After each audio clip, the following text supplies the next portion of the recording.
Torniamo a vloggare. Ciao!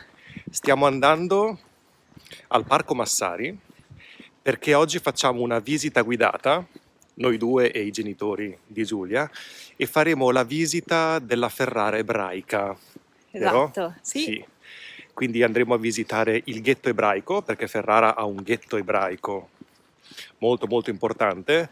Andremo a vedere la sinagoga solo e da fuori la sinagoga. solo da fuori ovviamente, e quindi ci racconteranno un po' la storia della comunità ebraica, che è una comunità importante a Ferrara, e quindi vedremo cosa ci raccontano. L'incontro è al Parco Massari, stiamo andando a piedi, ci metteremo 10 minuti, un quarto d'ora al massimo. 20 minuti, questo è... No!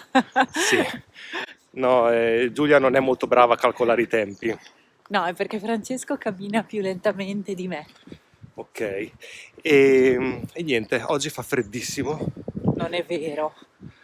Ci saranno 6 gradi adesso. Vabbè, ma si prevede una bellissima giornata. Il 10 aprile abbiamo deciso di andare a scoprire alcuni aspetti della nostra città che non conoscevamo.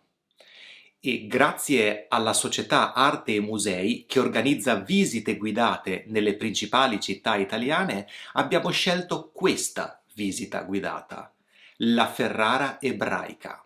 Siamo andati quindi a scoprire la storia della comunità ebraica di Ferrara, una comunità molto importante, con una storia molto lunga, a volte travagliata, ma molto molto interessante. In fondo a questa via c'è il cimitero ebraico, perché Ferrara ha anche un cimitero ebraico molto importante dove riposa lo scrittore Giorgio Bassani.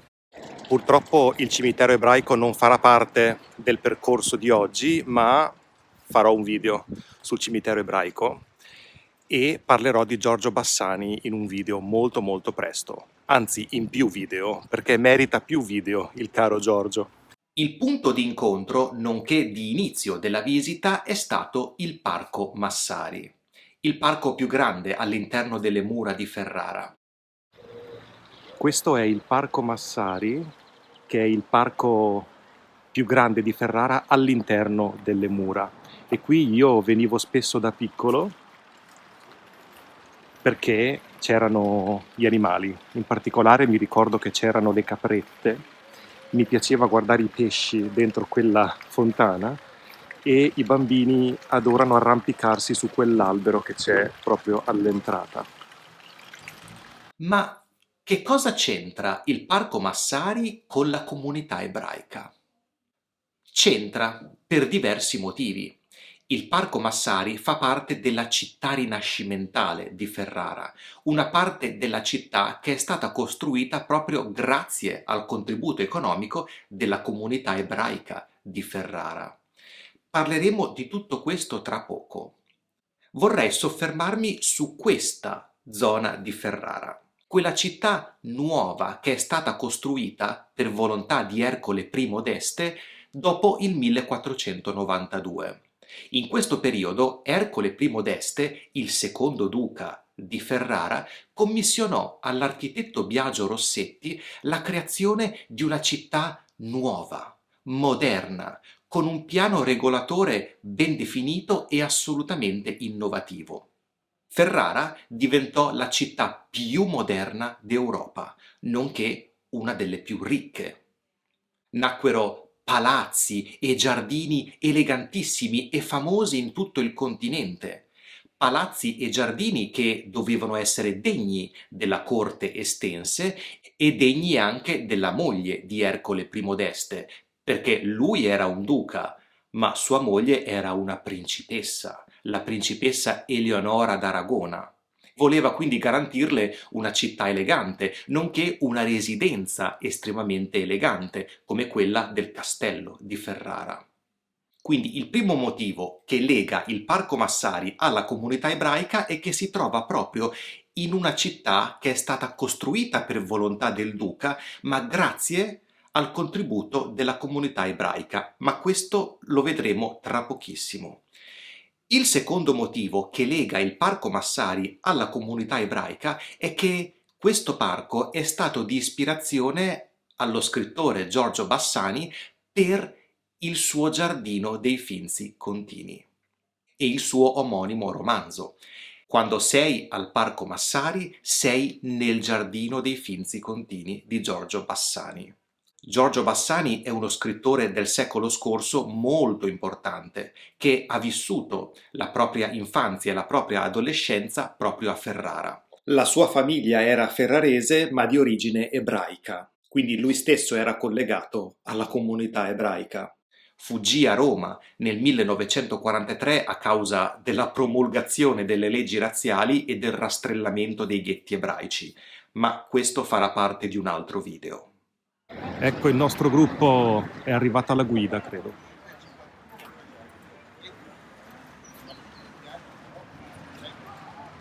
La seconda tappa della nostra visita è stata il Castello di Ferrara, che è legato alla storia della comunità ebraica per una vicenda triste, ossia l'uccisione di 11 ebrei per mano dei fascisti nel 1943. In memoria di questi 11 ebrei sono state poste delle lapidi sul muretto del fossato del castello e sulle colonne del cancello di accesso al fossato. E quell'evento così tragico è stato raccontato proprio da Giorgio Bassani in una delle sue 5 storie ferraresi. Una notte del 43 è il titolo di questa storia, da cui fu tratto anche un film, La lunga notte del 43.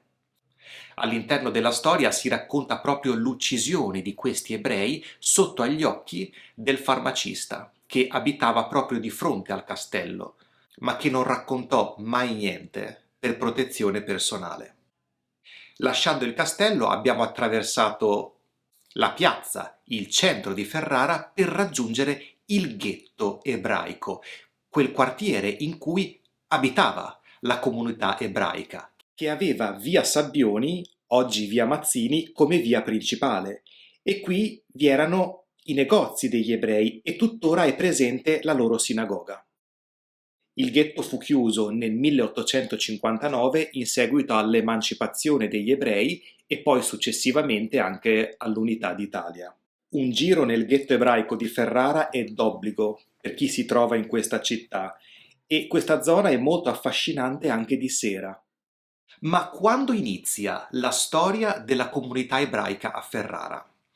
La prima attestazione scritta risale al 1254, perché a questo anno risale un documento, una compravendita di un terreno nella zona del Parco Massari, da parte di un uomo ebreo.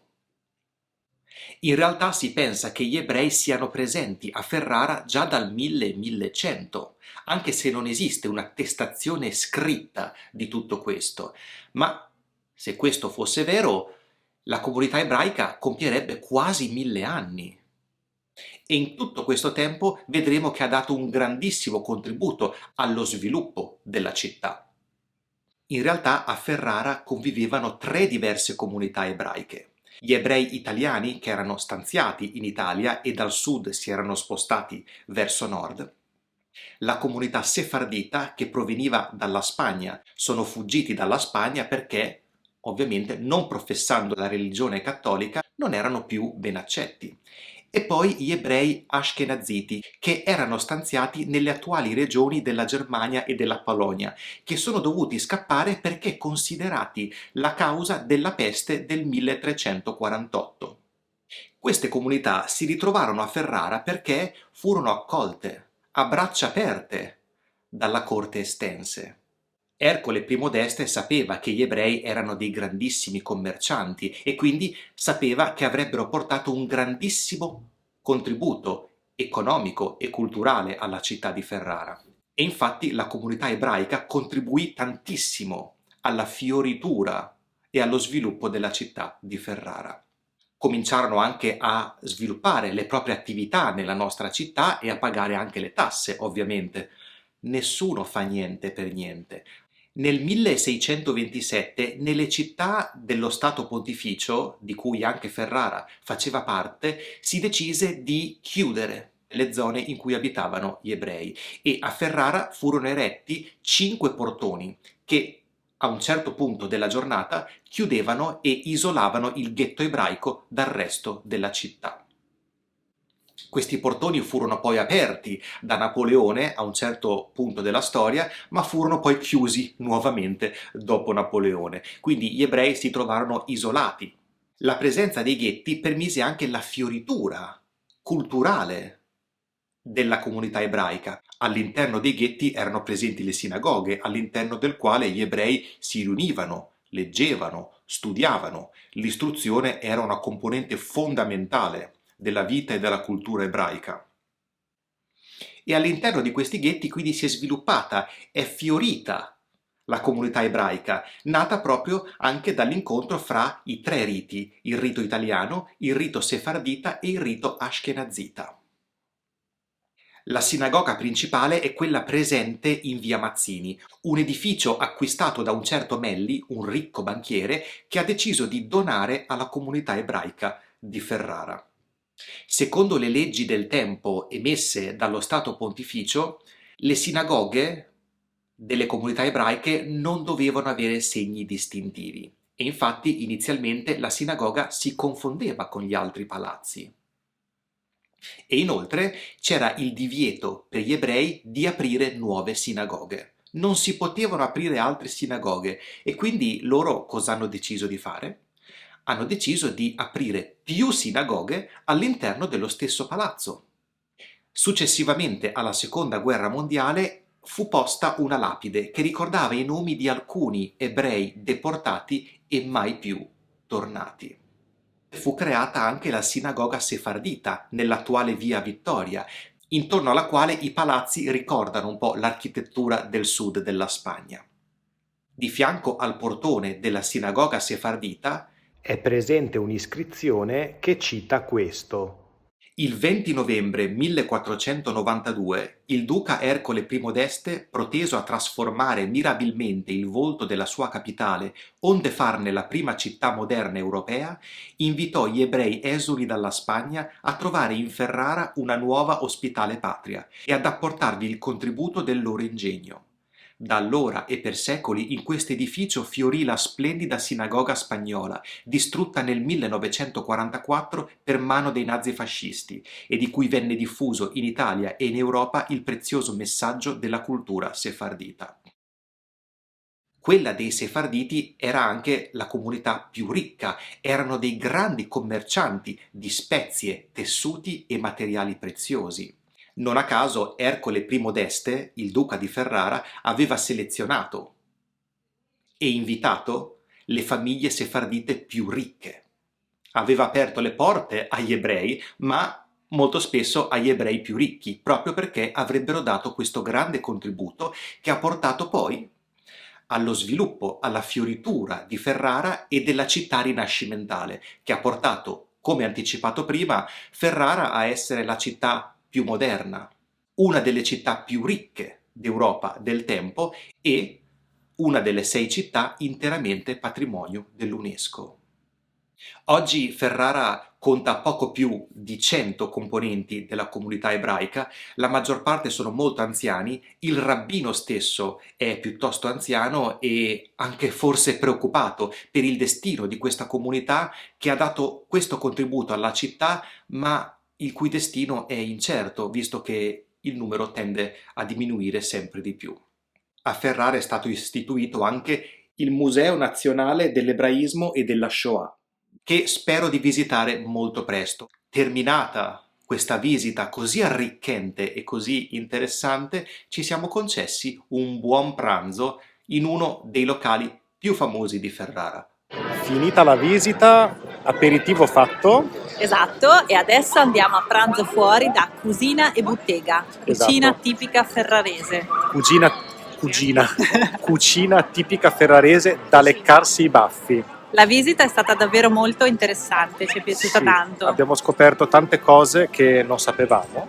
Aspetta che fa la foto. No, sto facendo un video, Io per il spartizione dei cappellacci La spartizione tra dei mamma e cappellacci. figlia, Questi sono cappellacci al ragù ripieni di zucca. ripieni di zucca. Fagli vedere la salama anche. Il suocero mangia la salama col purè. Mettiamo qua. Questo è il pasticcio alla ferrarese. Vuoi formaggio? Mangi. Giornata culturale finita.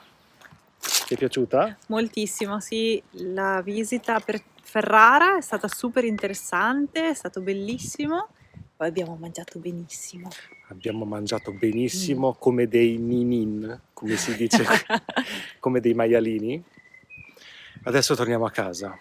Esatto, sempre a piedi ovviamente, così Sempre a smaltiamo piedi. un po' il pranzo. Esatto, abbiamo già smaltito un po' del pranzo, non tutto perché c'era parecchia roba. Andiamo a riposarci. Ciao. Grazie per averci seguito. A presto.